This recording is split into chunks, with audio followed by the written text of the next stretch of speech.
encontré mi nombre escrito en la última página de un historial médico de 1952 y la fecha de ingreso era la de mañana. Llevo casi 2 años grabando vídeos dentro de edificios abandonados. Empecé por aburrimiento, buscando localizaciones raras para mi canal, y terminé enganchado a algo que no sabría explicar del todo. Esa sensación de entrar en un sitio que el tiempo dejó exactamente igual que el último día que alguien lo cerró. Naves industriales, casas ocupadas, un balneario en ruinas cerca de Segovia. Nada me había preparado para lo que encontré en el sanatorio de Fuenfría. Está en plena Sierra de Madrid, cerca de Cercedilla, escondido entre pinares que suben hacia el puerto. Lo construyeron a principios del siglo XX para tratar la tuberculosis, en una época en la que el único remedio conocido era el aire limpio de la montaña y meses, a veces años, de aislamiento total. Cerró hace más de 4 décadas. Desde entonces, solo lo visitan senderistas curiosos, algún explorador urbano como yo, y según cuenta la gente del pueblo, algún vecino que jura haber visto luces encendidas en las ventanas por las noches. En su época de funcionamiento, los pacientes pasaban meses tumbados en terrazas orientadas al sol, envueltos en mantas, siguiendo un tratamiento que hoy sonaría casi absurdo. Aire limpio, reposo absoluto y paciencia. Muchos no volvieron a bajar de aquella montaña. Llegué una tarde de julio, con la excusa de grabar el atardecer entre las ruinas para mi canal. Subí saltando una valla oxidada que llevaba caída más tiempo del que aparentaba. El edificio principal es enorme, de piedra gris, con hileras interminables de ventanas rotas que en su día debieron mirar hacia el valle con una luz completamente distinta a la que entraba esa tarde. Entré cuando el sol ya se ponía, calculando mal el tiempo, como siempre. Los primeros pasillos no tenían nada especial. Suelo de baldosa hidráulica, cubierto de hojas secas, puertas arrancadas de sus marcos, pintura desconchada, colgando del techo como piel muerta. Grabé un rato, buscando el mejor ángulo para la luz que entraba por los ventanales del ala este, y fue entonces cuando escuché la tos. Era una tos seca, profunda, de las que parecen arrastrar algo desde el fondo del pecho. Venía de algún punto del pasillo, justo detrás de mí. Me giré con la cámara todavía grabando. No había nadie. Quise convencerme de que sería un animal, quizá un zorro colado por alguna ventana rota, y seguí caminando hacia el interior, hacia lo que en su día debieron ser las salas de pacientes. Las habitaciones se repetían una tras otra, todas iguales. Una cama de hierro oxidada, una mesita volcada, restos de cortinas deshechas por la humedad. En la tercera sala, encontré algo que no encajaba con el resto del deterioro. Sobre el colchón desnudo, había una manta doblada, con esquinas perfectas, como recién hecha, por alguien que supiera exactamente cómo se doblaban las mantas de hospital. La toqué sin pensarlo. Estaba caliente. Retiré la mano de golpe. Miré alrededor, buscando una explicación razonable. Una tubería, un rayo de sol residual, cualquier cosa. No encontré ninguna.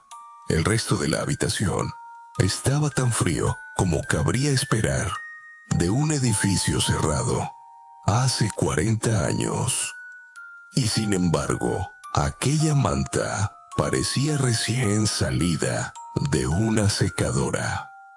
Grabé el detalle para el vídeo, más nervioso de lo que quería admitir, y seguí avanzando. Un poco más adelante, encontré lo que debió de ser la antigua sala de curas. Instrumental oxidado, sobre una bandeja metálica, un frasco de cristal vacío, con una etiqueta ilegible, y una camilla de exploración, con correas de cuero resquebrajado, todavía sujetas a los laterales. El olor a alcohol medicinal, imposible después de tantos años, se colaba entre el polvo cada vez que respiraba hondo. Salí de esa sala más rápido de lo que había entrado, diciéndome que era el propio ambiente el que me estaba jugando una mala pasada con la imaginación. El pasillo se abría después hacia una sala más grande, probablemente la antigua enfermería, con armarios metálicos oxidados y una mesa central llena de carpetas de cartón deshechas por la humedad. Me acerqué por curiosidad profesional, esperando fotos antiguas o etiquetas de medicamentos caducados. Lo que encontré fueron decenas de historiales médicos, apilados sin ningún orden, con los nombres de pacientes que llevaban décadas muertos. Empecé a pasar páginas casi por inercia, grabando cada una para el vídeo. Nombres, fechas de ingreso, diagnósticos escritos a máquina con letra descolorida. La mayoría databan de los años 50. Seguí pasando hojas, sin prestar demasiada atención, hasta que mis propios dedos se detuvieron solo sobre una de ellas. Era mi nombre, no un nombre parecido, ni una coincidencia de apellido común. Mi nombre completo, con mi segundo apellido incluido, escrito a máquina en la cabecera de un historial, fechado en 1952. Debajo, en el apartado de fecha de ingreso, alguien había escrito a mano, con una tinta mucho más reciente que el resto del documento, la fecha exacta del día siguiente al que yo estaba viviendo esa misma noche. Me reí, de esa risa nerviosa que sueltas cuando algo te asusta más de lo que estás dispuesto a admitir. Pensé en broma macabra, en algún guía turístico gastando bromas a los exploradores que suben hasta allí, en cualquier explicación que no implicara aceptar lo que tenía delante. Fotografié el documento con el móvil para enseñárselo después a algún amigo, y en ese momento la tos volvió a sonar, esta vez mucho más cerca. Apagué la linterna del móvil por instinto, como si la oscuridad pudiera protegerme de algo que ya sabía dónde estaba. Escuché pasos arrastrados por el pasillo, lentos, como alguien que caminara con dificultad para respirar. Me pegué contra la pared, con el corazón latiendo tan fuerte que temí que se pudiera oír desde fuera de mi pecho. Los pasos se detuvieron justo al otro lado de la puerta de la enfermería. Durante lo que me pareció un tiempo demasiado largo, no ocurrió nada. Después, muy despacio, la puerta se movió unos centímetros hacia adentro, empujada por algo que no llegué a ver. El frío que entró, junto con ese movimiento, no se parecía al frío normal de un edificio de piedra en verano. Era un frío húmedo, pesado, como el que describen los libros antiguos al hablar de las salas de aislamiento. Encendí de nuevo la linterna, más por desesperación que por valentía. El pasillo estaba vacío. Solo se veía, al fondo, una silla de ruedas de hierro que no recordaba haber visto al pasar antes, colocada justo en el centro del corredor, mirando hacia mí. Sobre el asiento, doblada con el mismo cuidado imposible que la manta de antes, había otra sábana de hospital. No me acerqué a comprobar si también estaba caliente. Ya sabía la respuesta y prefería seguir sin confirmarla. Salí de la enfermería sin apartar la vista de esa silla, retrocediendo hacia la escalera por la que había subido. Cada pocos metros Volví a escuchar la tos, siempre un poco más cerca, siempre desde un ángulo distinto, como si varias personas enfermas caminaran alrededor de mí, sin llegar nunca a mostrarse del todo. Bajé las escaleras casi corriendo, saltando los últimos peldaños, y salí al exterior con el corazón desbocado y el móvil aún grabando en mi mano temblorosa. Ya fuera, con la valla oxidada a la vista y el coche aparcado unos metros más allá, me permití respirar de nuevo con normalidad. Miré hacia atrás una última vez, hacia las ventanas oscuras del edificio, convenciéndome de que todo tenía una explicación que encontraría al día siguiente, con luz de día y la cabeza más fría.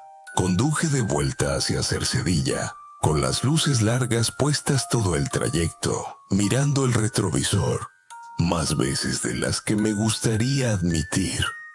Aunque en la carretera vacía de la sierra no había absolutamente nada detrás de mí. Esa noche no pude dormir. Repasé el vídeo entero en la cama, congelando el fotograma del historial médico con mi nombre. La fecha seguía ahí, nítida, imposible de confundir con ninguna otra cosa. Intenté convencerme de que sería una filmación antigua, reutilizada por error, algún tipo de superposición accidental, cualquier explicación técnica razonable. A las 3:15 de la madrugada, mi teléfono empezó a vibrar sobre la mesilla. Era una notificación de mi propia aplicación de notas. Una nota que yo no recordaba haber escrito. Solo contenía una frase. Habitación 12. Te esperan. Nunca había estado en la habitación número 12 del sanatorio. Ni siquiera recordaba haber visto ese número en ningún cartel durante la exploración. Borré la nota con las manos temblando, convencido de un fallo de sincronización, de algún error de la aplicación, de cualquier cosa que no fuera lo que de verdad estaba empezando a sospechar. A la mañana siguiente, antes de subir el vídeo al canal, revisé la grabación entera desde el principio, buscando el momento exacto en el que había fotografiado el historial médico. El archivo seguía ahí, intacto, con mi nombre perfectamente legible en cada fotograma. Pero al llegar al final del clip, en los últimos 2 segundos, apareció algo que no recordaba haber grabado. Era un pasillo distinto, más estrecho, iluminado por una luz amarillenta que no existía en ninguna otra parte del edificio. Al fondo, apenas visible, se distinguía una puerta con un número pintado a mano. 12. Y frente a ella, de espaldas a la cámara, alguien vestido con la misma ropa que yo llevaba puesta esa noche. Todavía conservo el vídeo, aunque nunca llegué a subirlo al canal.